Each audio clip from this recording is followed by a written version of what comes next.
জীবনযাত্রার শেষ বিদায়ের আগে একটা মেয়ের শেষ চিঠি তার পরিবারের উদ্দেশ্যে। চিঠিতে লেখা ছিল, প্রিয় বাবা মা, মনে আছে তোমাদের যে বছর আমাকে তোমরা বিয়ে দিয়েছিলে?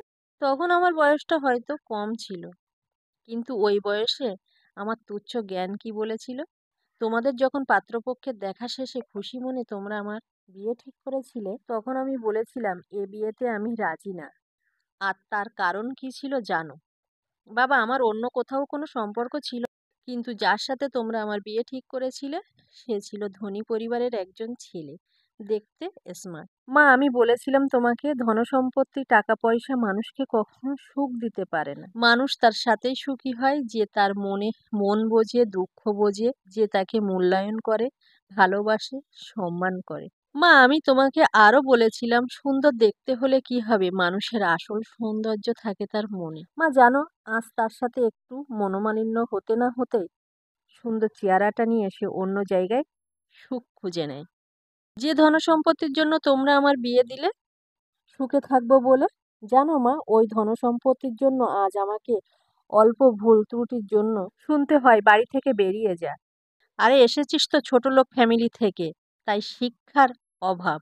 বাবা, ওই বাড়িতে আমার টাকা পয়সা, গাড়ি বাড়ি, স্মার্ট স্বামী সবই আছে, শুধু যেটা নেই সেটা হচ্ছে ভালোবাসা, মায়া ও স্নেহ। বাবা, তোমরা আমার ভালোর জন্যই বিয়ে দিয়েছো, তোমরা আমার ক্ষতি চাওনি। তোমাদের কোনো দোষ নেই, আসলে আমার কপালের দোষ সবই। এই বলে চিঠিটা সমাপ্তি ঘটায়। কথাগুলোর সাথে আমাদের সমাজের অনেক বোনেরই পরিচিত জীবন্ত লাশ হয়ে বেঁচে আছে, কিন্তু মুখ ফুটে বলার সুযোগ নেই। হ্যালো এভরিওয়ান, সবাই কেমন আছো? আশা করি সবাই ভালো আছো, আমিও ভালো আছি। প্রতিদিনের ন্যায় সহজ একটা রেসিপি নিয়ে তোমাদের সাথে হাজির হলাম। আর এই সহজ রেসিপি দেখতে হলে কি করতে হবে? আমার চ্যানেলকে ফলো বা সাবস্ক্রাইব করে নিতে হবে।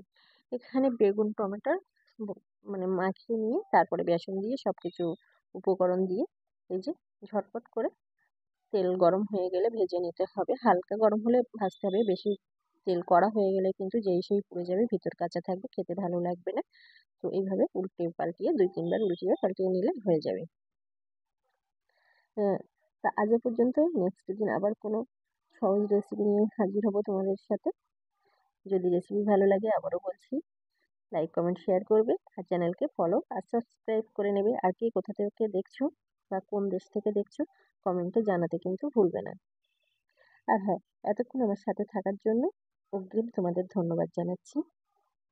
সবাই ভালো থাকো, সুখে থাকো। নেক্সট দিন আবার কোনো ভিডিও নিয়ে চলে আসবো।